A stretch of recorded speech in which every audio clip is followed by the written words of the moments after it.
Investors are putting more money into stock funds. Recent data from Bank of America Merrill Lynch shows inflows into equity funds are at their highest level this year. But investors continue to favor passive or index investments over actively managed ones. Mike Santoli explains why and what it might say about market sentiment. Fewer and fewer investors are trying to beat the stock market. The long-running rush of money into index funds has accelerated this year. These so-called passive funds, such as the pioneering Vanguard 500, simply seek to match the overall market performance.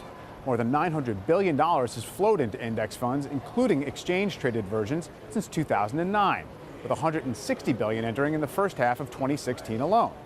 On the losing end, actively managed stock funds, in which a manager tries to pick stocks that outperform an index.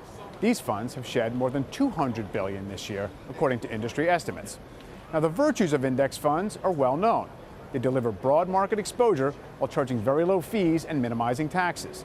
Their appeal has grown in part as investors focus more on just how hard it is to find active managers who can outpace the market over time.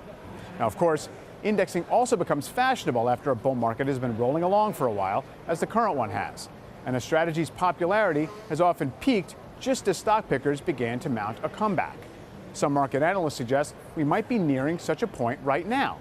They note that all the money is going to funds that don't research companies or try to distinguish among better and weaker stocks. So does this mean more opportunity for active managers to find those attractive stocks? Perhaps. In the past few months, the average stock in the S&P 500 has been outperforming the overall index. That's a small hint that stock pickers are having it a bit easier.